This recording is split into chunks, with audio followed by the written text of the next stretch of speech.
Black से लिख रहा हूँ, ब्लू नजर आ रहा है उसमें। पता है। तो इसका हम वर्किंग पहले डिस्कस कर लेते हैं, वर्किंग में क्या आता है फिर इसको लिखेंगे, ठीक है। होता ही है कि इस कॉइल को रोटेट करते हैं। So when you rotate this coil, magnetic flux through this coil will continuously change, है ना। मैग्नेटिक फ्लक्स कितना होगा, अभी कुछ लिखने के बाद पहले सिर्फ देख लो क्या हो रहा है। Magnetic flux through the coil would be this, N B A cos omega t. N is number of turns, B is magnetic field जो कि यूनिफॉर्म है, A is the area of cross section of this coil, इसको armature भी बोलते हैं, omega is the angular speed, t is any moment of time. तो जब flux change होगा, बिकॉज टाइम के साथ कॉस की वैल्यू चेंज होगी तो फ्लक्स चेंज होगा।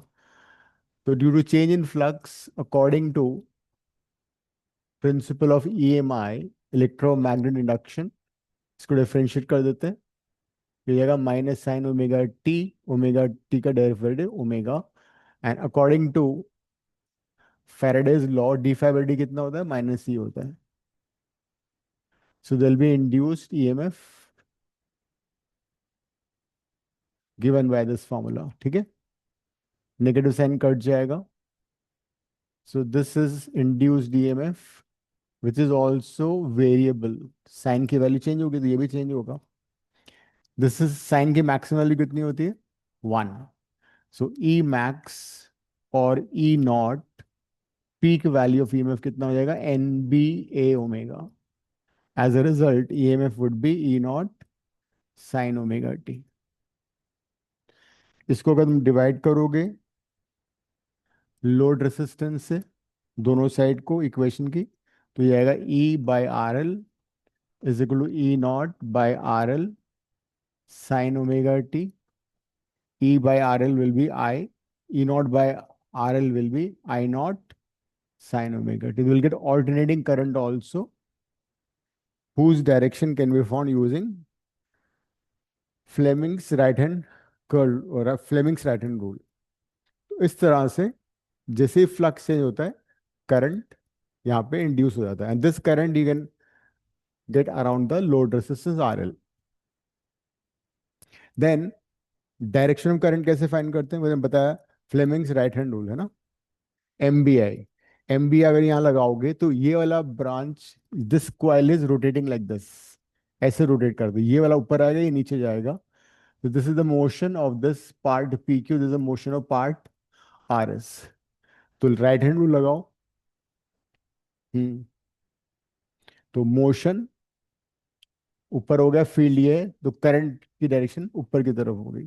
So the induce current will flow like this, P से Q, Q से R, R से S, S कनेक्टेड है B1 से, और फिर डायरेक्शन करंट हो जाएगा E2F। तो एक्सटर्नल सर्किट में डायरेक्शन करंट हो जाएगा E2F। और जब ये कॉइल पूरा 180 डिग्री से टर्न हो जाएगा, then the direction current will be from FE to E। वो भी हम कर लेते हैं। अब एक बार इसका लिख लो, वर्किंग लिखो। Right the working of AC generator.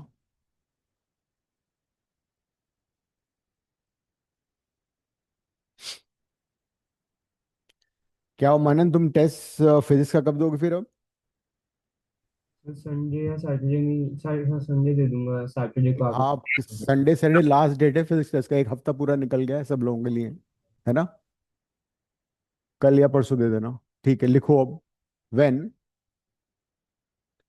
When rectangular coil, when rectangular coil, bracket में आर्मेचर, ब्रैकेट में armature rotates rotates inside inside uniform magnetic field capital B, inside uniform magnetic field capital B, then magnetic flux through the coil, magnetic flux through the coil is changed continuously,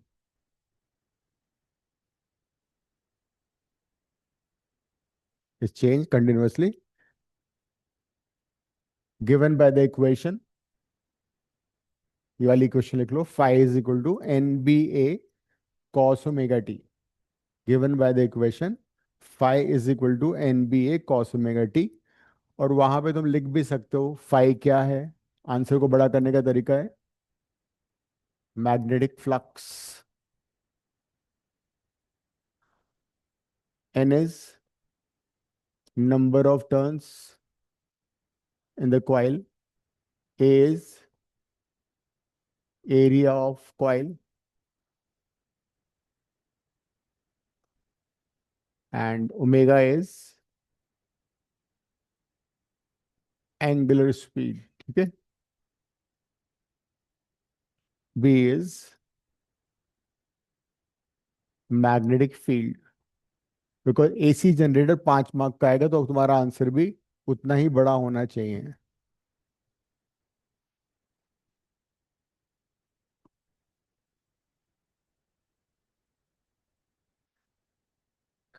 इतना आगे यहां तक हो गया। आगे लिखो,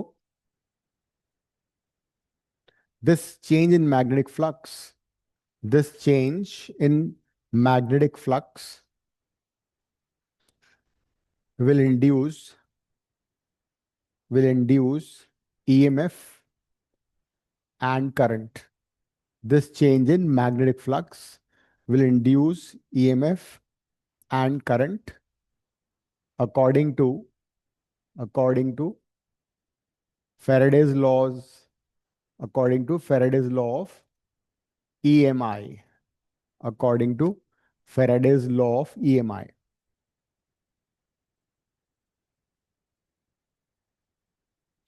उसके बाद तुम क्या करोगे, ये स्टेटमेंट लिखने के बाद यहां से लेके यहां तक का पूरा डेरिव कर दो।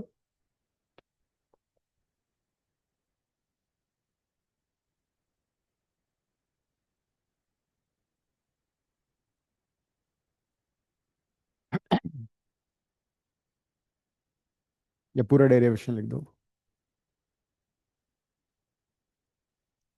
ई नॉट है यहाँ पे पीक और मैक्सिमम ईएमएफ।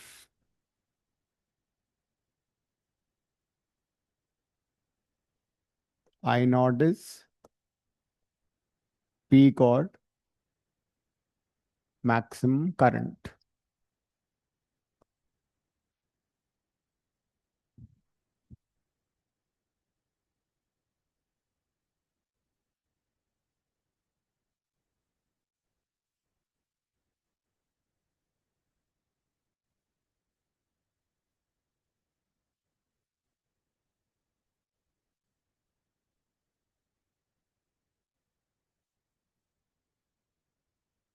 और सुनाए तुम्हारे तो ठीक है। डॉक्टर की बात करी गई।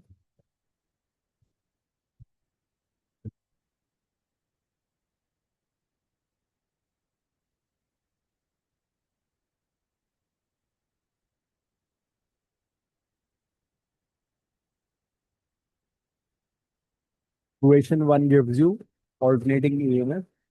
Equation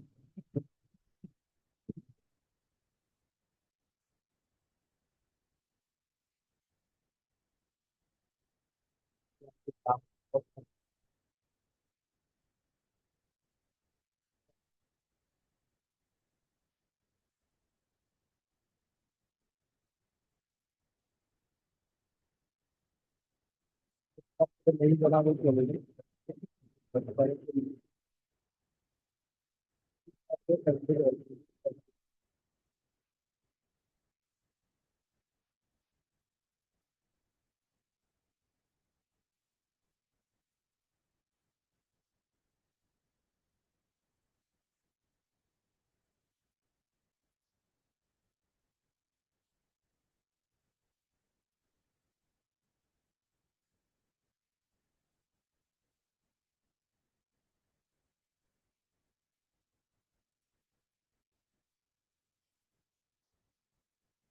सर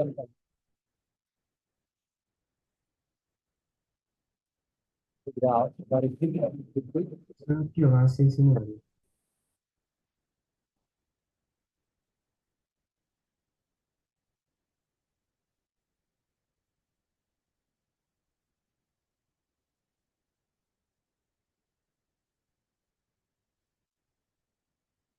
जैसे आवाज नहीं आ रही है?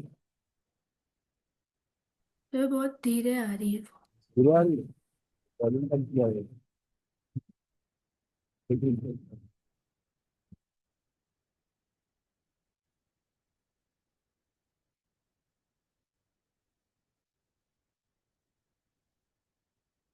हेलो, ठीक है। नहीं सर। ठीक। आओ।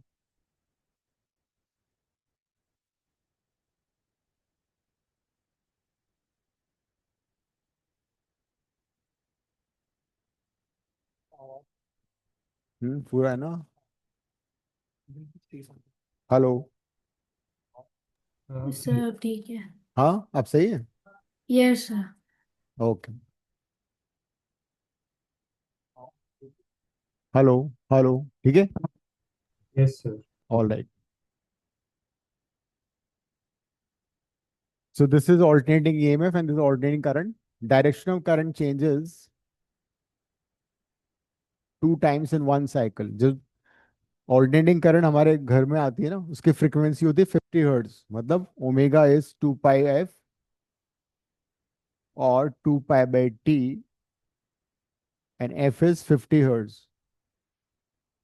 मतलब direction of current will 50 hertz का मतलब है एक सेकंड में, 100 times direction of current changes. So direction of current changes 100 times in 1 second. So that is why it's called alternating current. So the alternating current which is there in our houses is this. Frequency इतनी ज्यादा होती है कि हमें पता नहीं लग पाता कि because because current will become 2 times 0 in one cycle. तो अगर 50 हर्ट्ज उसकी फ्रीक्वेंसी है तो मतलब एक सेकंड में 50 100 टाइम्स अगर बल्ब है तो ऑन ऑफ होगा वो इतना फास्ट होगा, we can figure it out. हाँ, लेकिन अगर ये फ्रीक्वेंसी होती 5 हर्ट्ज, 5 हर्ट्ज अगर ये फ्रीक्वेंसी होती तो हमें पता लग जाता बल्ब ऑन ऑफ होगा.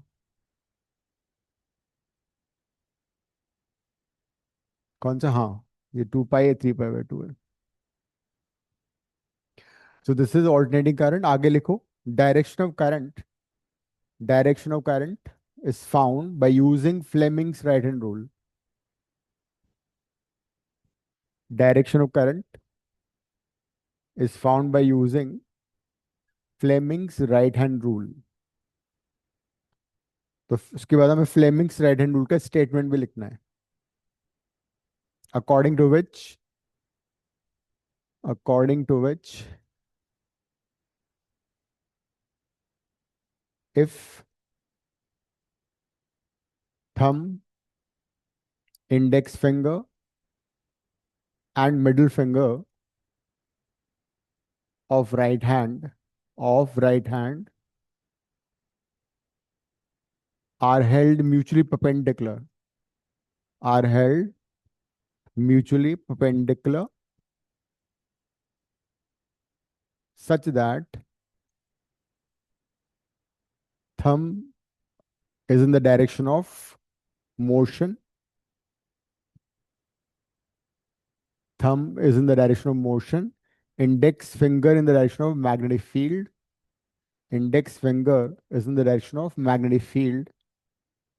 Then, then middle finger would give, then the middle finger would give direction of induced current. Then the middle finger would give direction of induced current.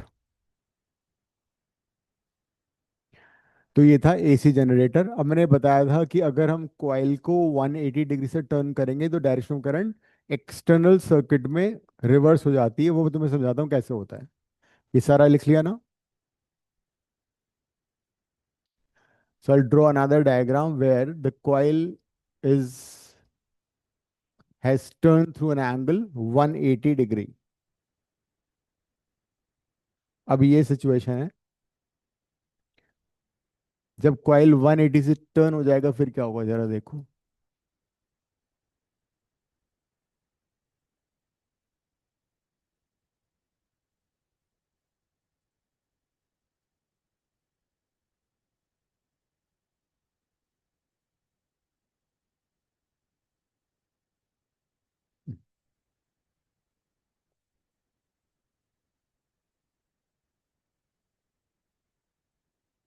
After 180 degree turn, this part of the conductor would be here, and this would be, नहीं, P Q होगा ये, P Q, and S R would be here. ऐसा हो जाएगा, north pole south पोल.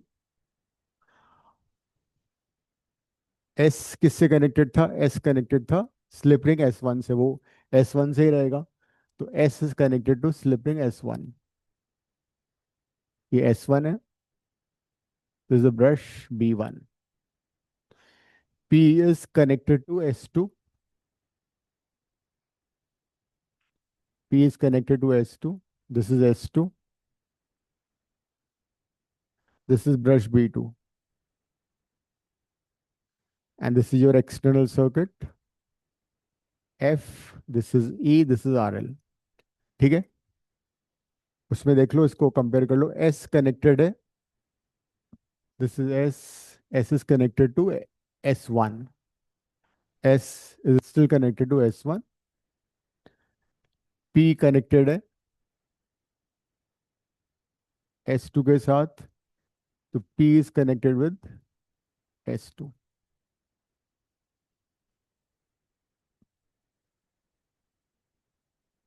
ये part ऊपर जा रहा है, ये पार्ट नीचे आ रहा है. तो फ्लेमिंग्स राइट हैंड रूल लगाओ. एस आर में डायरेक्शन करंट क्या होगा? एस आर में डायरेक्शन करंट, मोशन, फील्ड, नहीं ऐसे घूम रहा है ना, तो मोशन फील्ड करंट है ना. तो करंट का डायरेक्शन ये है, करंट का डायरेक्शन ये, करंट का डायरेक्शन, करंट का डायरेक्शन ये. क्लियर हो गया? पी किससे कनेक्टेड है? S2 से. तो ये current I, I, and you see direction of current is reversed by 180, by after 180 turn. पहले करंट का डायरेक्शन था, I was E2F in the first circuit. यहां पे करंट की डायरेक्शन क्या है? F2E. So after each 1/2 cycle, direction of current changes. तो ये है ऑल्टरनेटिंग करंट. चाहो तो डायग्राम बना लो, बिकॉज ये अलग से भी क्वेश्चन आ सकता है 3 मार्क का. State Fleming's right hand rule, और ये भी, और else could be like draw the diagram of AC generator and show how the direction of current changes, reverses after 180 degrees turn. हाँ, तो वो तो अपवर्ड तो रहेगा ही से, because that part of the conductor see, ये है ना, दिस इज द लूप. ऐसे मानो ये अभी है S, दिस इज PQRS. तो ये ऊपर जा रहा है, इधर वाला राइट वाला कंडक्टर नीचे आ रहा है. अब ये लेफ्ट का कंडक्टर हो गया, ये ऊपर जाएगा, ये नीचे आएगा. तो रोटेशन तो ये है ना. तो करंट इधर वाले में, मतलब इस साइड में जो कंडक्टर है ऊपर ही आ रहा है, राइट. मतलब जो पूरा आर्मेचर है उसमें डायरेक्शन करंट चेंज हो गया ना. पहले करंट क्या था? पहले करंट था Q2R, अब R2Q हो गया. तो AC जनरेटर में direction current changes after 180 degree turn. Even though direction changes, we prefer AC over DC. AC, alternating current, because AC can be transported over large distances without losses. वो हम करेंगे भी transformer में. But before transformer I will do AC circuits कर लेंगे पहले, क्योंकि alternating से रिलेटेड है सारा वो.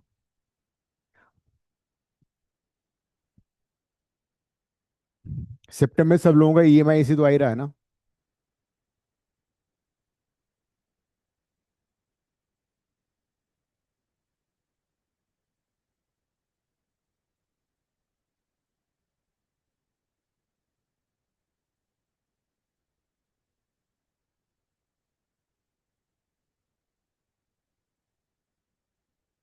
और अनन्या कौन सा टेस्ट है अब तुम्हारा? फिर अब मैथ्स और एआई रहता है. अच्छा, फिजिक्स से तो मैं देख रहा ठीक ठीक था पेपर तुम्हारा.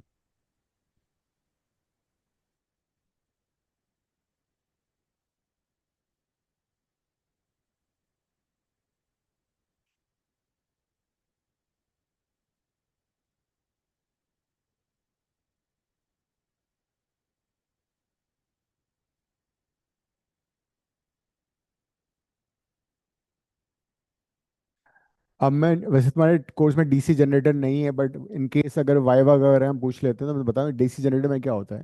वी नो दैट जब कॉइल टर्न हो रहा है तो direction current inside the armature change हो रहा है। हम ये चाहते हैं कि बाहर के सर्किट में डायरेक्शन करंट चेंज ना हो, वो सेम रहे। तो क्या होता है, in place of this slip ring you have a commutator. What is commutator? Commutator में ये होता है कि एक स्लिप रिंग को अगर दो पार्ट में कट कर दो तो वो कम्यूटेटर कहलाता है। You cut it like this, उसको दो पार्ट में अलग अलग कर दो। तो एक रिंग यहाँ पे होता है हाफ सिलेंडर, दूसरा हाफ सिलेंडर से ऑपोजिट होता है, बिल्कुल फेसिंग दिस, ऐसे होता है। एक कार्बन ब्रश ये होता है, एक कार्बन ब्रश ये होता है। ये डीसी में होता है, जस्ट फॉर नॉलेज, कोर्स में नहीं है। तो ये हो गया। तो अब क्या होगा, जब ये 180 डिग्री से टर्न होगा तो अभी B1 C1 से कनेक्टेड है, B2 C2 से कनेक्टेड है। आफ्टर 180 डिग्री टर्न उल्टा हो जाएगा, B1 C2 इधर आ जाएगा, C1 उधर चला जाएगा। तो बाहर वाले सर्किट में direction current will remain the same. So this is DC. So DC generator में rather than having two slip rings we use a commutator which reverses direction of current in the external circuit, मतलब it ultimately remains the same only।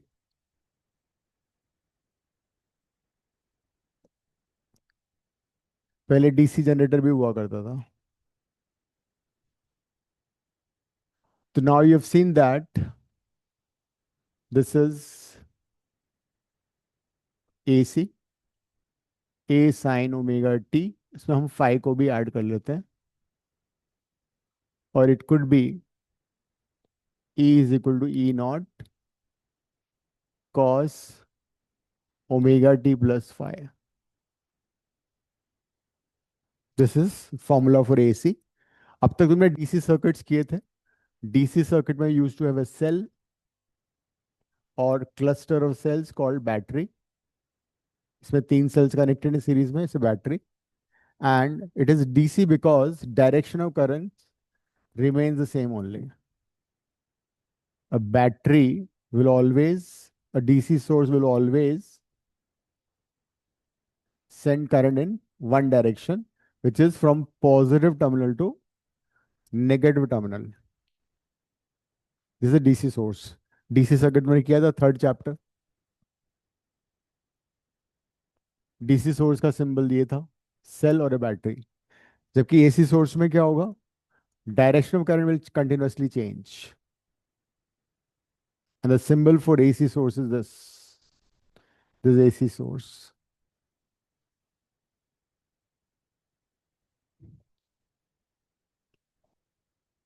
हाँ, अभी ये लिखो, हमने AC circuit शुरू कर दिया। अब ट्रांसफॉर्मर एसी सर्किट के बाद कराऊंगा मैं।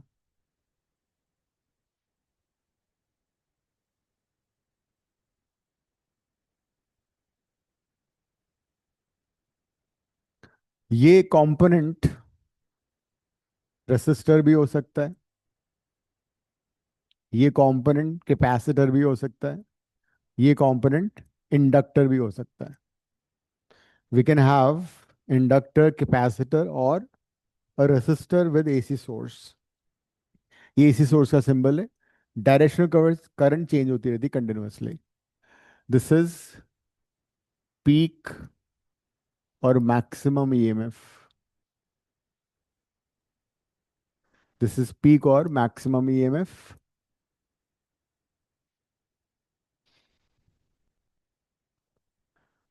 This is angular frequency,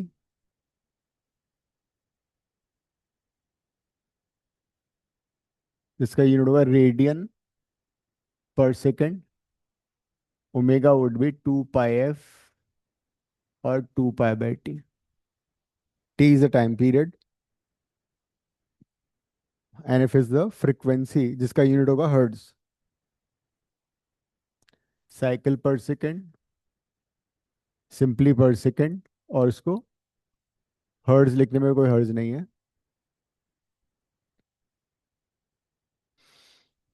this is called phase of the, this called total phase.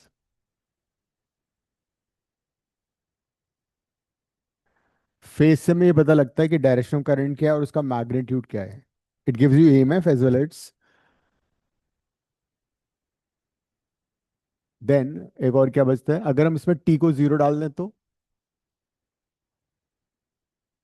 It become omega T.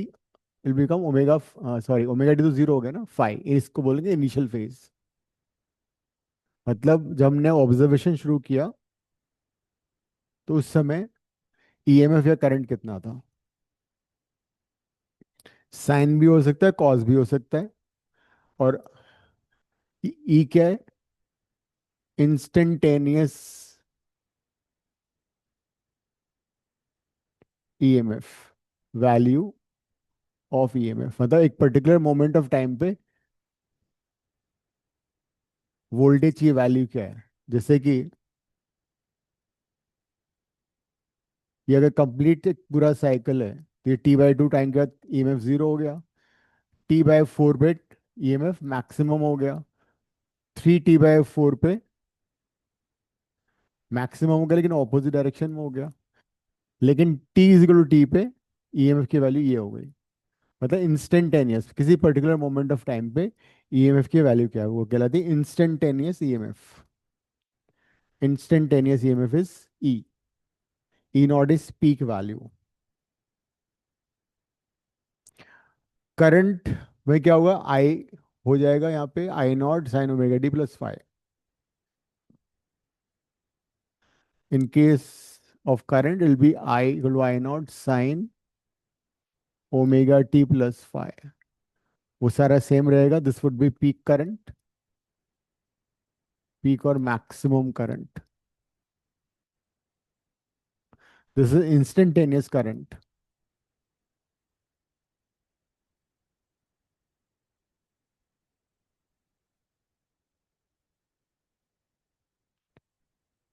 क्या हो रहा है, एक और टी आएगा ना इसमें.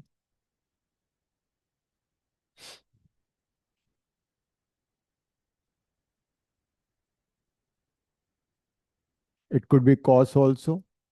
I = I0 cos omega T plus five. Direct current को कैसे मेजर करते थे, यूजिंग एन अमीटर. लेकिन अगर हम किसी एसी सोर्स के साथ अमीटर कनेक्ट कर दें तो कैन यू टेल मी क्या वैल्यू आएगी उसकी.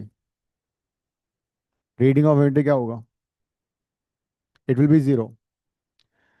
क्योंकि आधे साइकिल में करंट पॉजिटिव डायरेक्शन में फ्लो करेगी, बाकी आधे साइकिल में उल्टी डायरेक्शन में करंट फ्लो करेगी, तो average current will B zero.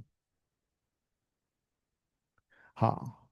तो इसीलिए नॉर्मल अमीटर को हम से एसी करंट मेजर नहीं कर सकते. नहीं, गैल्वानोमीटर भी नहीं कर सकते. For measuring in AC current, alternating current, will be using ammeter which is based on thermal effect of current. मतलब हीटिंग इफेक्ट पे बेस्ड है. वो करंट फ्लो कर रहा है एक डायरेक्शन में फिर दूसरी डायरेक्शन में, तो एवरेज करंट तो जीरो हो जाएगा. लेकिन हीटिंग इफेक्ट दोनों में रहेगा. चाहे current left to right flow करे चाहे राइट टू लेफ्ट करे, हीटिंग तो करेगा वायर को वो. तो in case of AC circuit we use an ammeter which is based on thermal effects of current, heating effects of current. Hot wire ammeter बोलते हैं इसको. ये क्वेश्चन आ सकता है 1 मार्क का. If normal ammeter is connected to an AC source, what will be its reading. The answer is zero. And why, because average EMF और average current is zero in a complete cycle. हम उसको mathematically prove करेंगे अभी, ठीक है. इसको लिख लो, 3 mark का आ भी सकता है. फाइंड लिखो, find average, find average current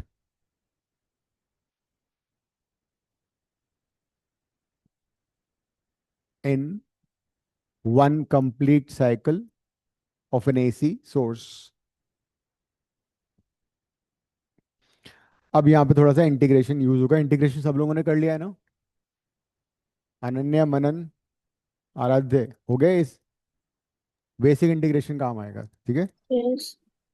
all right. हम करेंगे अभी यहाँ पे बाद में, जब तो हो ही जाएगा खैर.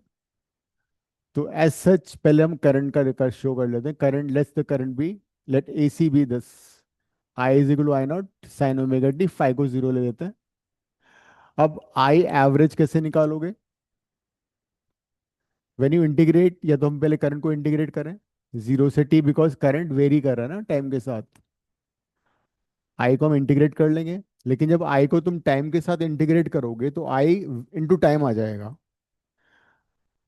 तो हमें इसको एक टाइम पीरियड से डिवाइड करना पड़ेगा. ऐसा क्यों हो रहा है? Because integration gives you area under the graph. तो if I take sum I and some dt corresponding to this, I get area. So area enclosed in the current time graph would be representing current into time. But I want current, तो मेरे को एक cycle के time period से divide करना पड़ेगा. इसमें आई को सब्स्टिट्यूट कर दो. I not sine omega T. Constant को इंटीग्रेशन से बाहर निकालो. साइन का इंटीग्रेशन कितना होता है? तो minus I not by T cos omega T, लेकिन टी का कोएफिशिएंट ओमेगा, तो ओमेगा से डिवाइड करना पड़ेगा. ठीक है. जिस तरह डेरिवेटिव में कोएफिशिएंट मल्टीप्लाई होता है, अगर हम साइन टू एक्स को डिफरेंशिएट करते तो cos two x into two आता. इंटीग्रेशन में डिवाइड होता है. ओमेगा भी कांस्टेंट है, उसको भी बाहर निकालो और लिमिट्स डाल दो. टी की जगह अपर लिमिट, टी की जगह lower limit.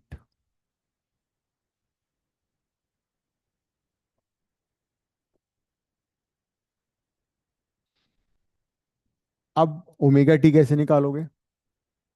We know that omega is two pi by capital T. तो ओमेगा टी कितना हो जाएगा? टू पाई.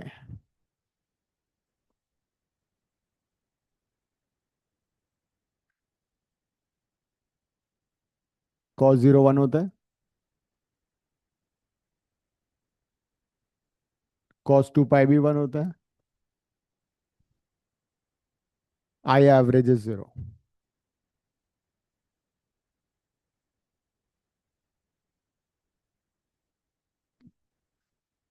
एक कंप्लीट साइकिल में average value of alternating current is zero. उसका रीजन ये है कि because current flows in one direction for half the time and in opposite direction half the time. वैसे भी area gives you area under the graph, है ना? तो ये वाला area under above x axis positive होता है, एरिया बिलो एक्सिस नेगेटिव होता है, तो दोनों एरिया आपस में कैंसिल हो जाएंगे.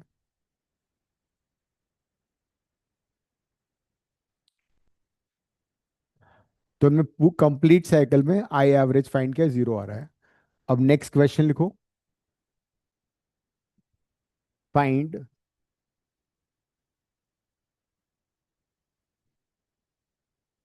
फाइंड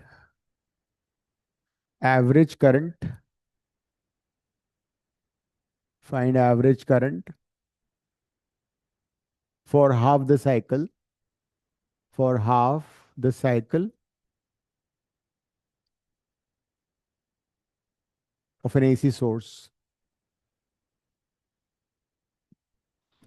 तो अगर हम आई कॉस टू एव पाई की जगह सिर्फ पाई आएगा ना फिर? नहीं नहीं, इस बार क्या है, हाफ साइकिल का मतलब है हम सिर्फ यहाँ से यहाँ तक एवरेज निकाल रहे हैं, जीरो से टी बाई टू. तो जब तुम आई एवरेज निकालते हो हाफ साइकिल के लिए, तो उस करंट को बोला जाता है आई मीन. ठीक है. This average current is called mean current. I mean का फॉर्मूला क्या होगा? You integrate from zero to T by two. कर लो सॉल्व, बाकी सारा सेम रहेगा. Will be integrating for only half cycle. तो फाइनल लिमिट्स में चेंज आएगा और कुछ नहीं होगा.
4 एनोड बट ई होगा।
फिर आपकी आवाज नहीं आ रही।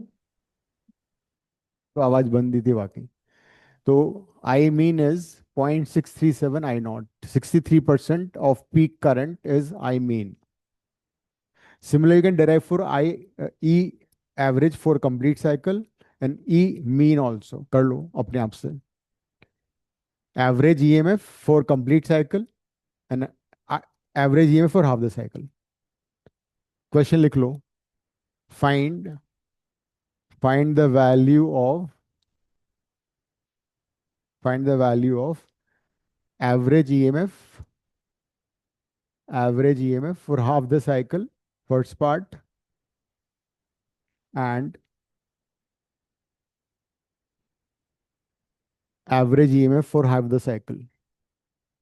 Complete full cycle, हाँ. Average EMF for the complete cycle for an AC source. Same derivation होगा, सिर्फ आई की जगह ई हो जाएगा.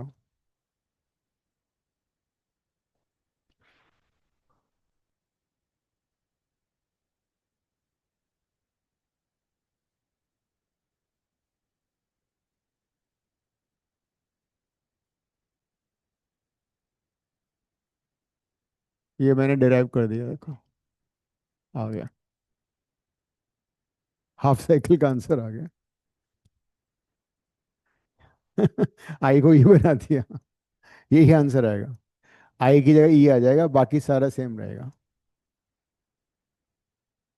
ठीक है, लिख लो अपने आप से करो.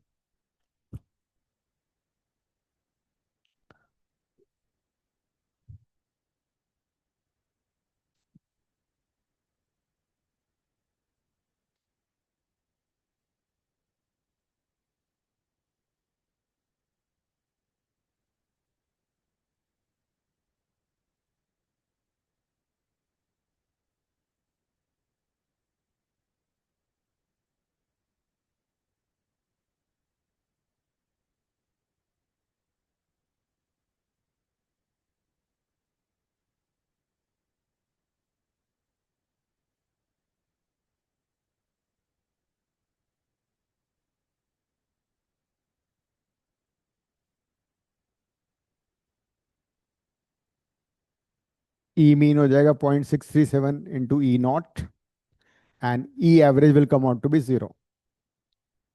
ई एवरेज जीरो आएगा.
ठीक है, हो गया सभी का? So now you have seen that I average is 0, E average is 0, I mean average current for half cycle is 2 by pi I naught, and E mean is 2 pi into E naught.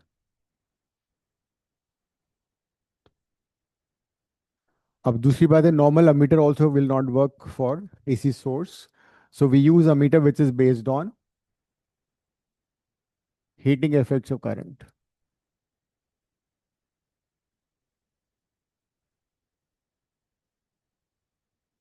क्योंकि किसी resistance में चाहे current इधर flow करे चाहे इधर करे, heat तो जनरेट होगा ना.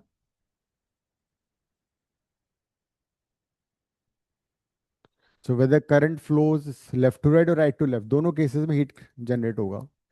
तो this a concept called RMS value of current.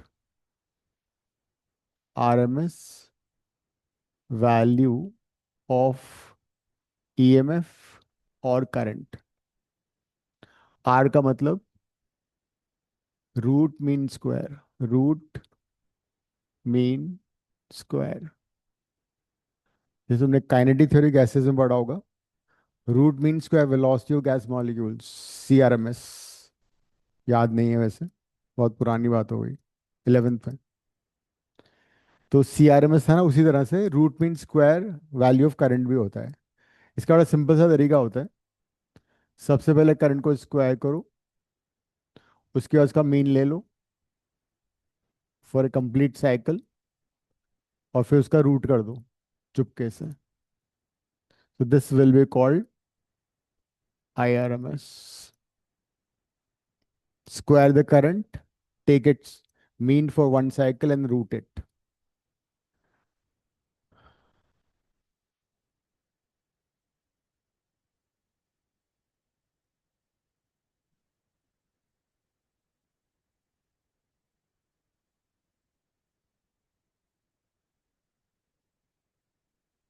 Or you can say that I square RMS will be 1 by T, 0 to T, I square dt. हम यहाँ से स्टार्ट करेंगे.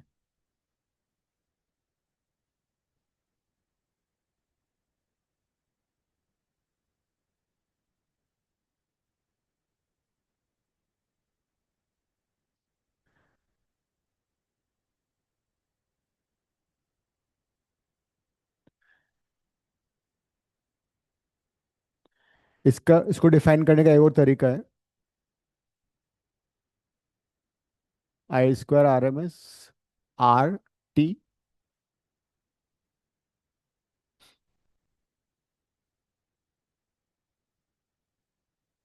is basically heat, है ना, heat produced.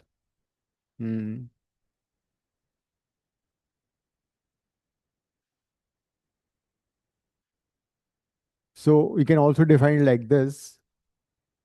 IRMS is equivalent direct current which will produce same amount of heat as produced by an AC when passed through a given resistance for a given time. लिख लो IRS IRMS की definition. IRMS is equivalent direct current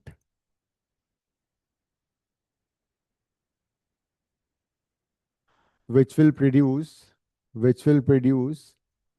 same heat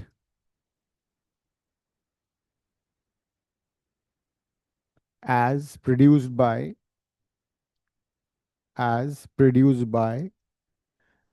an alternating current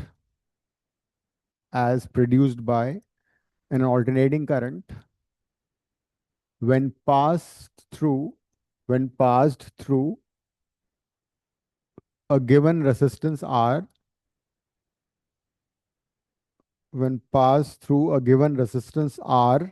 for a given time. Capital T लिख लो या तो.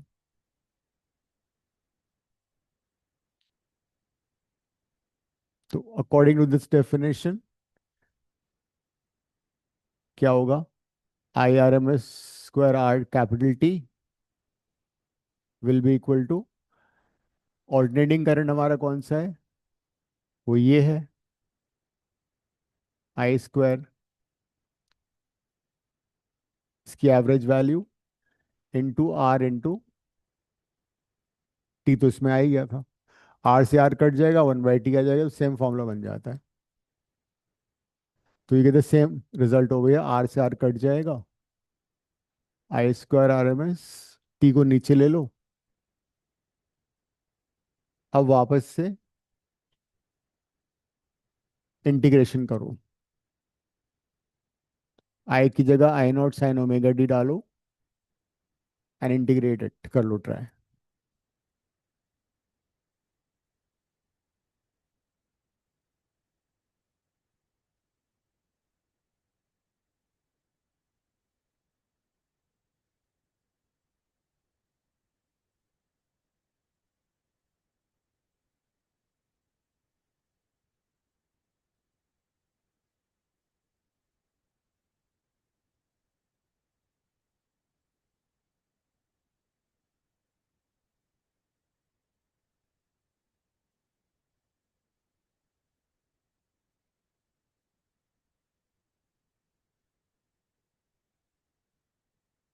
आई की जगह I not sine omega T substitute करो, you know how to integrate sine square theta.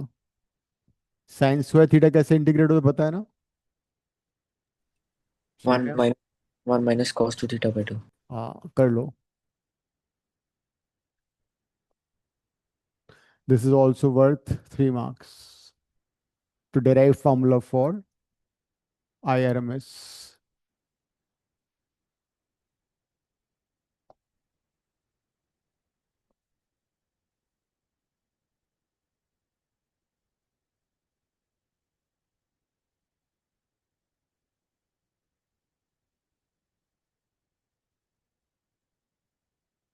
Constant हम बाहर निकाल दो, साइन स्क्वायर ओमेगा टी को 1 - cos and integrate, put the limits करो।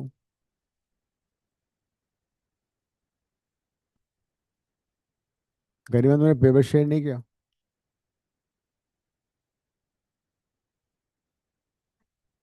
हम्म, लिख लो हाथ पे।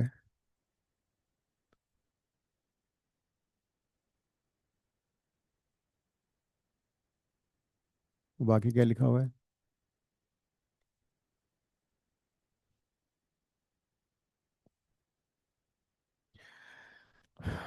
टू भी बाहर निकाल सकते हैं कॉन्स्टेंट्स इंटीग्रेशन से।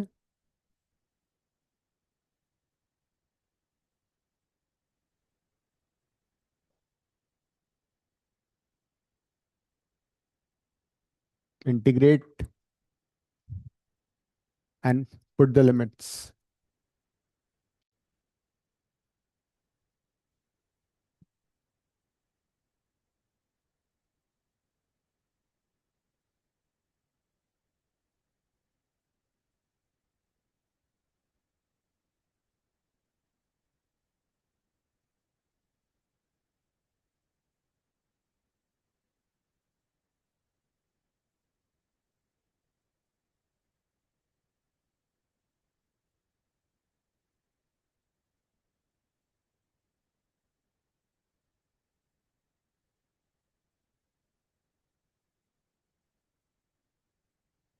तो 1 का इंटीग्रेशन हो जाएगा टी, है ना? कॉस का integration sine 2 omega T, and T का जो कोएफिशिएंट से डिवाइड करोगे, लिमिट्स 0 to t। हाँ, जो भी वेरिएबल का कोएफिशिएंट होता है ना, उससे डिवाइड करते हैं। जैसे suppose you want to integrate,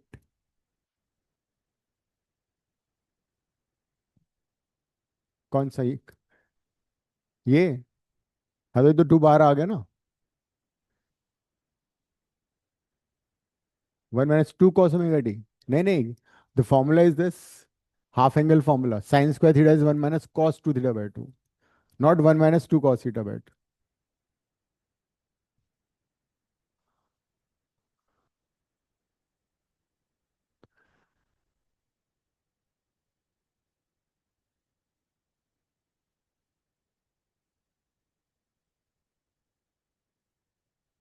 limit डाल दो, अपर लिमिट।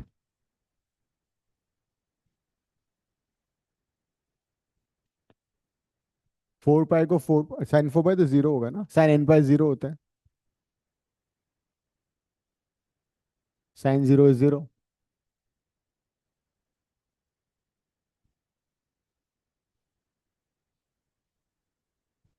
ओमेगा टी है two pi,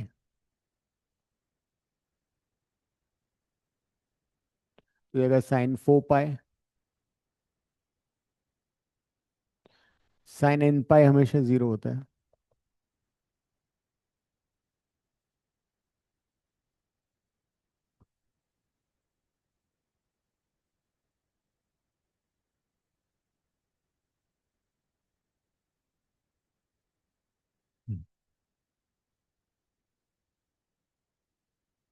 I R M S is I not by root two, 0.707 James Bond. RMS value of current is approximately 71% of peak value.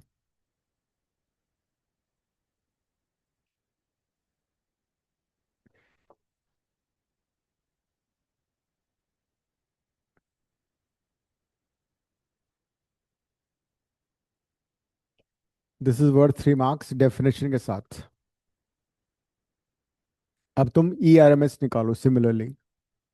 ERMS क्या करना है यहाँ पे, इसी फॉर्मूले में यहाँ से शुरू करना है, इसको E ले लेना, यहाँ पे E हो जाएगा। Find ERMS in terms of E naught।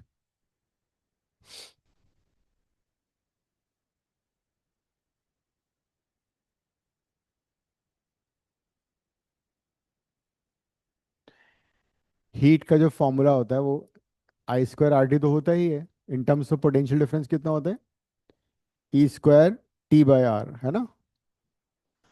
Same आ जाएगा यहाँ पे, आर नीचे की तरफ आ जाएगा, डिनोमिनेटर में आ जाएगा आर, ये ई बन जाएगा, आर से आर कट जाएगा,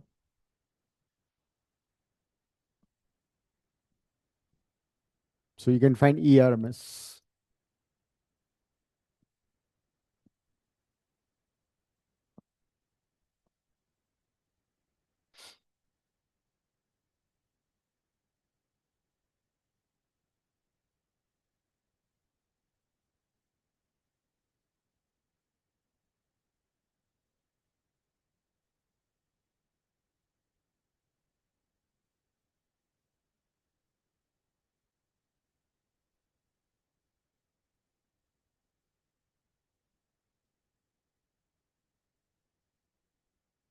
सेम रिजल्ट आएगा।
आई आर एम एस और ई आर एम एस को वर्चुअल करंट और वर्चुअल ई में भी बोलते हैं, वर्चुअल करंट और वर्चुअल ईएमएफ। और इफेक्टिव, बिकॉज एक्चुअली तो वो जीरो है ना एवरेज वैल्यू तो, but still causing heating effect. पर ये तो नहीं कि एवरेज करंट जीरो, तो हम बोल देंगे भाई वी वॉन्ट पे एनी इलेक्ट्रिसिटी बिल। तो अब हम ये देखेंगे कि ऑल्टरनेटिंग सोर्स को अगर हम रेसिस्टेंस के कनेक्ट करें तो क्या होगा, वोल्टेज में क्या चेंज आएगा, करंट में क्या चेंज आएगा। And if you connect this to inductor and capacitor, तो there three components will be used to connect with an AC source. पहला सोर्स है, ये सारे 2 से 3 मार्क के क्वेश्चन हैं, connecting AC source with resistance only.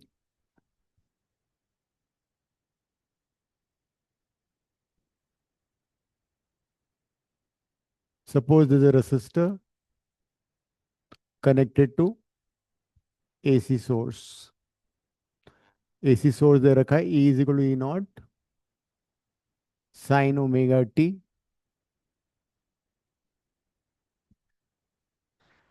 So we'd like to know कि what is the phase of current and what is the expression for current.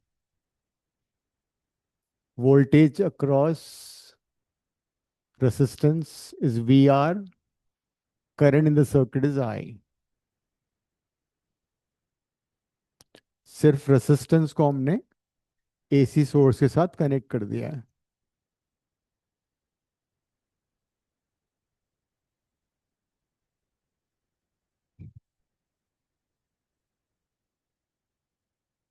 तो VR is a potential drop across the resistance.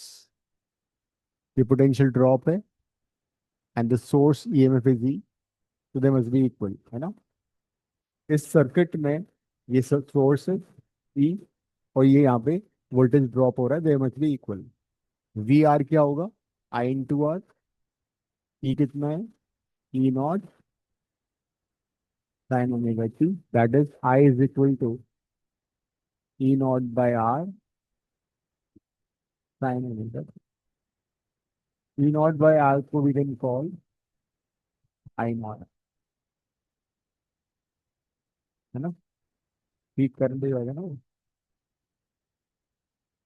तो we get the expression I is equal to I sine omega T.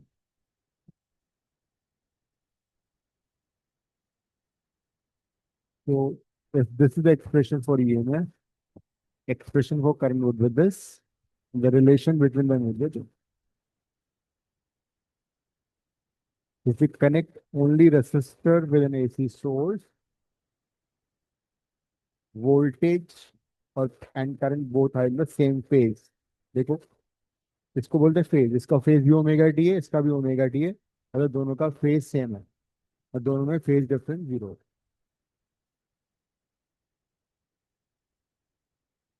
लिख लो। when when only resistor is connected, when only resistor is connected with AC source,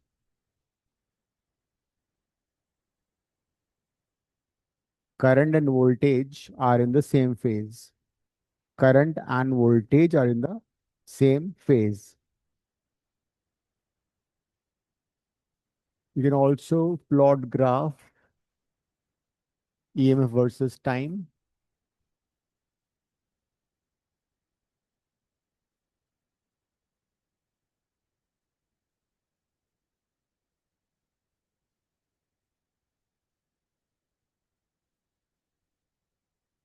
And current versus time.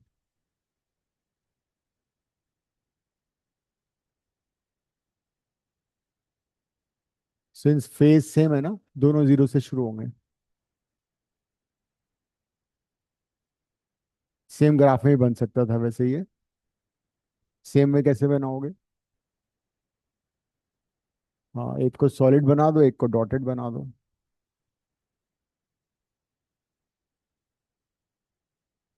This is for I. Depend करता है, are पे depend करेगा। अगर are equal है तो height same हो जाएगा, आर अगर 1 है तो। अगर आर 1 से बड़ा है तो करंट कम होगी ई से, मैक्सिमम वैल्यू। अगर आर 1 से छोटा है तो करंट बड़ी होगी, ये छोटा होगा। पोटेंशियल क्वेश्चन आ सकता है ये भी। हाँ, आर इज 1, जब R1 होगा तो ई नॉट आई नॉट दोनों इक्वल हो जाएंगे ना, because E naught by R is I naught. एक होता है फेजर डायग्राम, फेजर डायग्राम भी आता है 1 मार्क का। This is omega T and this is I naught. Phasor diagram में वेक्टर शो करते हैं ई नॉट आई नॉट को, और उसका projection on the Y axis gives you the instantaneous EMF. अगर ये ओमेगा टी है तो ये कितना होगा, ओमेगा टी। इस राइट ट्रायंगल में ये हाइपोटेन्यूज है, ये परपेंडिकुलर है, तो परपेंडिकुलर कितना हो जाएगा, हाइपोटेन्यूज साइन थीटा। मतलब ई नॉट वेक्टर का projection on the Y axis gives you instantaneous EMF. Similarly ये होगा I is equal to I not sine omega T. ये है फेजर डायग्राम।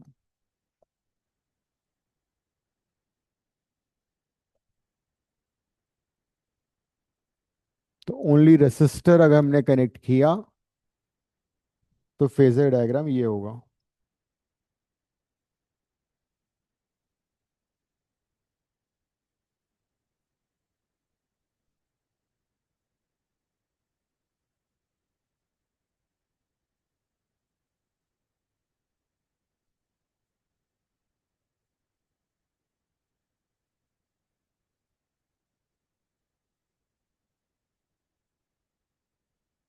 एक क्वेश्चन करो।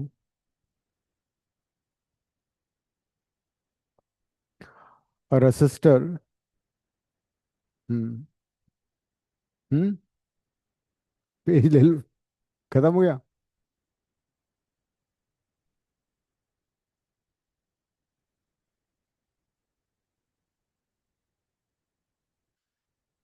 क्वेश्चन लिखो।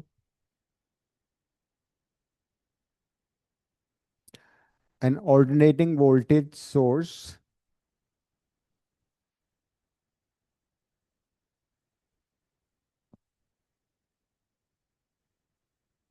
having expression E is equal to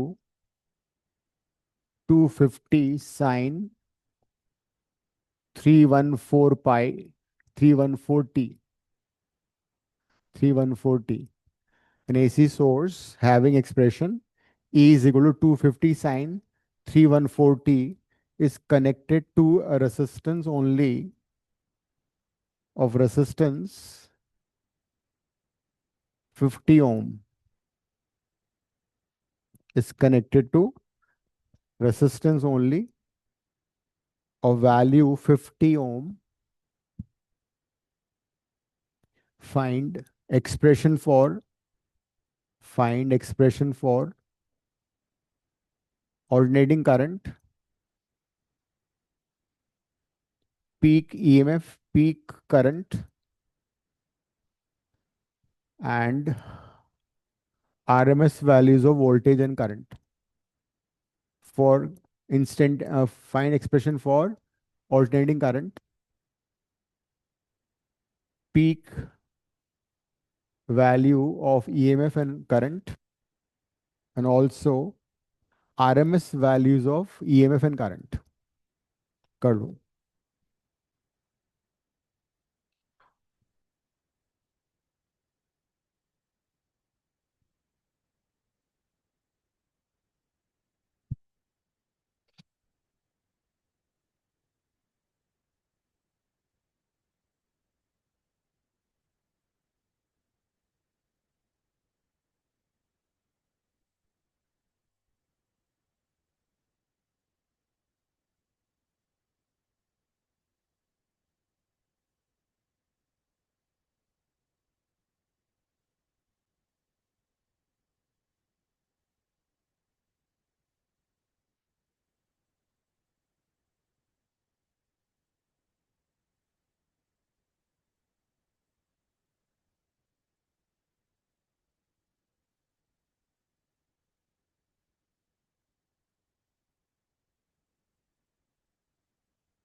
इसको तुम कंपेयर कर लो, E is equal to E naught sine omega T के साथ, सारी वैल्यूज पता लग जाएंगी तुम्हें।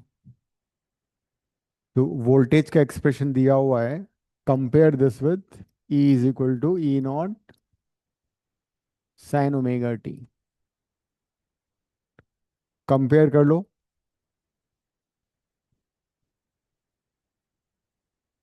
तो कंपेयर करने पे ई नॉट कितना आ रहा है? 250 वोल्ट। ओमेगा कितना आ रहा है? 3 4 तो ओमेगा होता है 2 pi F. 2 pi, pi is 3.14। हाँ, तो दिस बेसिकली ऐसे भी कर सकते हो तुम इसको, 314 को 100 पाई लिख लो। पाई से पाई कट जाएगा, एफ आ जाएगा 50। तो फ्रीक्वेंसी इज 50 हर्ट्ज। अब ई आर एम एस कितना होगा? फॉर्मूला तुम्हारे पास था। ई आर एम एस होता है I R M S by √2। नहीं, E R M S, E naught by √2। E naught की वैल्यू कितनी है? 250।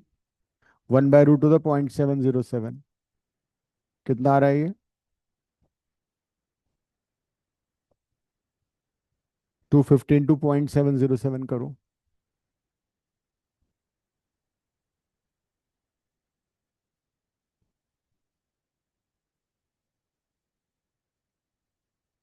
17।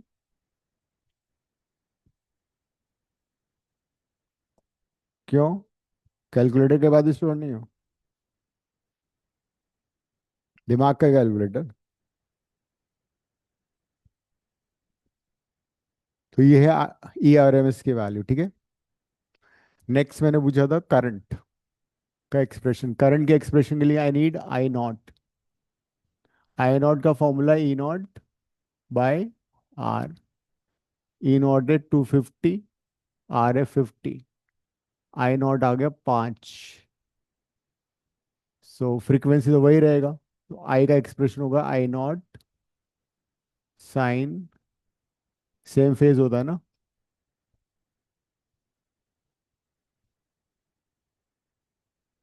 ये करंट का एक्सप्रेशन आ गया।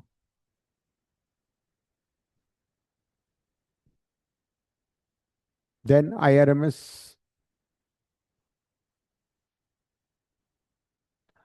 आई R M S is I not by √2।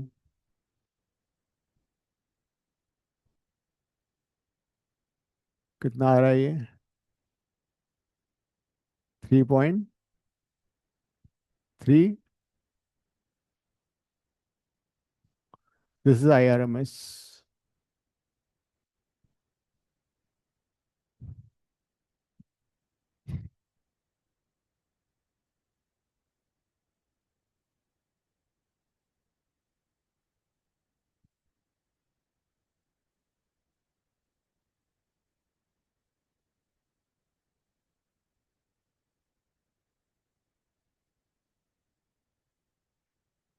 तो अगर हम सिर्फ रेसिस्टेंस को कनेक्ट करें तो यू सीन दैट वोल्टेज इतना है और करंट इतना है ना। Now the question is what will B average power for a complete cycle. तो पी एवरेज कैसे निकालोगे? पी एवरेज होगा 1/T। एवरेज पावर होता है ई इंटू आई ना। हाँ, वी और आई सेम ही है, वी और ई तो सेम होता है।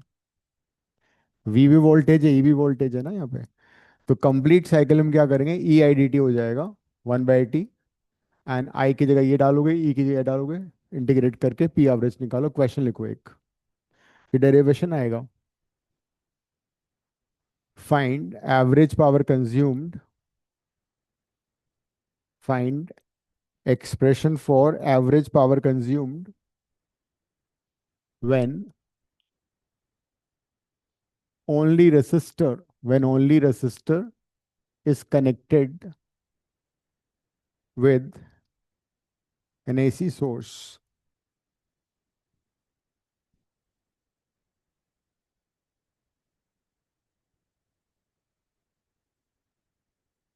सर्किट बना लो।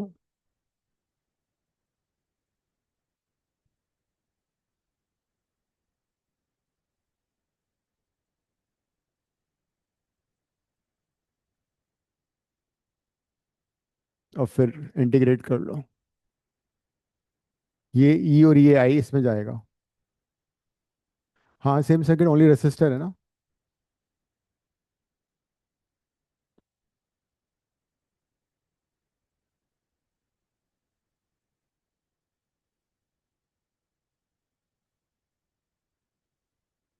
ई हो जाएगा।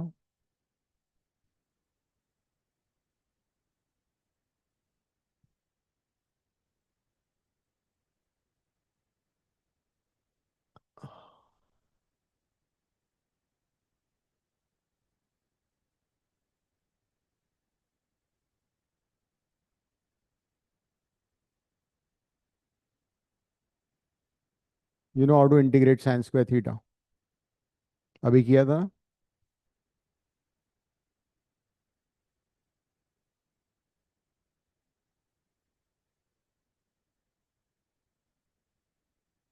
Integrate, put the limits. देखो क्या आंसर आ रहा है।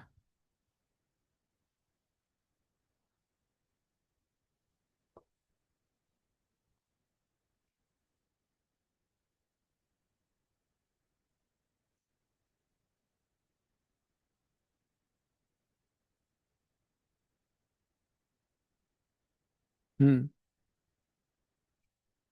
रूट डिपेंड करता है उसके साथ और क्या दे रखा है। कुछ नहीं दे रखा और।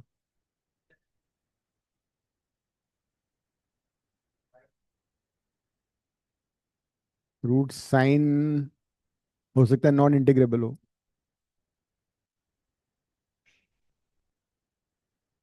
हाँ लेकिन वो डिपेंड करता है कि अगर ये रूट साइन का ग्राफ है, यहाँ से यहाँ तक तो इंटीग्रेट हो सकता है। हाँ।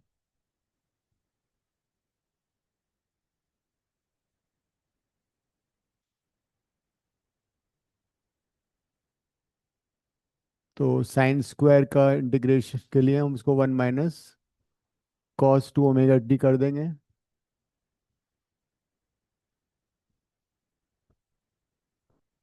2 बाहर निकाल दो। 1 का इंटीग्रेशन टी, कॉस का हो जाएगा sin 2 ओमेगा टी/2 ओमेगा। फिर लिमिट डाल दो।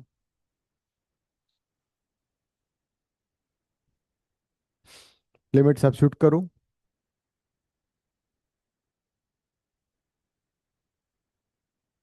ओमेगा इज 2 पाई/टी। Omega T is 2 pi.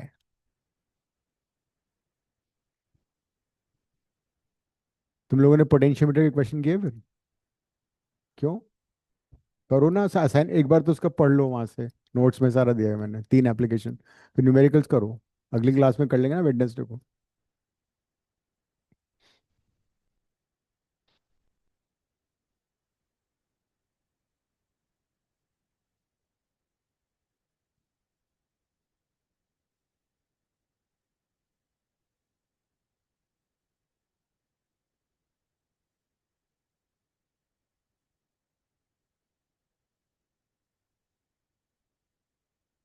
E0 I0/2।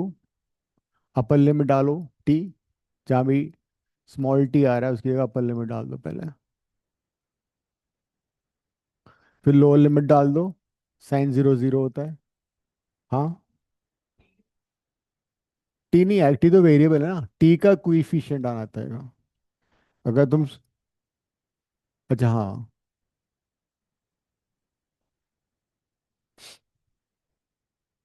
E0 I0/2t, this is sin 4 pi. sin n पाई 0 होता है, ये भी 0 हो जाएगा। P average will be E0 I0/2। T से टी कट जाएगा।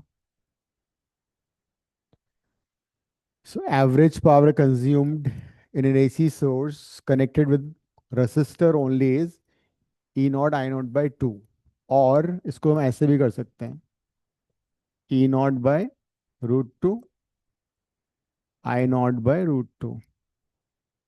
P average would be ERMS into IRMS.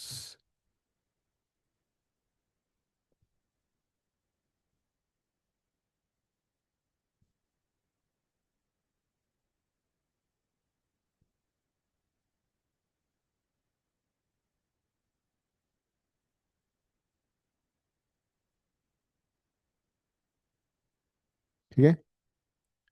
दूसरी चीज, we saw that I naught क्या था, E नॉट बाय R. I नॉट को I can write √2 times IRMS. E naught को I can write √2 times ERMS. So IRMS is also ERMS by R.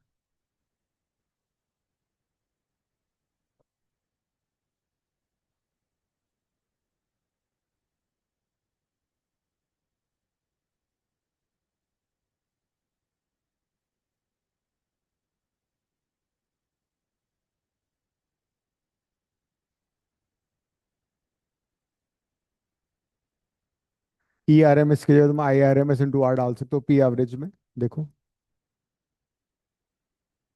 ERMS को replace कर दो, या पहले IRMS को रिप्लेस करो, तो क्या आएगा, E² RMS बाय R. या फिर ERMS को रिप्लेस करोगे तो क्या आएगा, I² RMS इंटू R. ये सभी फॉर्मूले हैं एवरेज पावर के. तो इससे अच्छी खासी इंटीग्रेशन की प्रैक्टिस हो गई तुम्हारी, ट्रिग्नोमेट्रिक इंटीग्रेशन. अभी तो आगे और भी हैं. दूसरी बात ये कि किसी भी न्यूमेरिकल में जब भी तुम्हें मेंशन होगा वोल्टेज और current, that will be RMS value until unless it is being told that it is peak value. लिख लो, note in a question, if voltage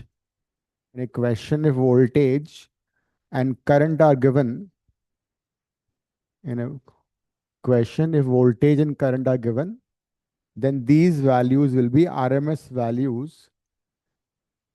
Then these values will be RMS values until unless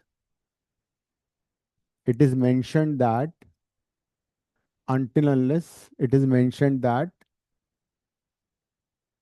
these are peak or maximum values.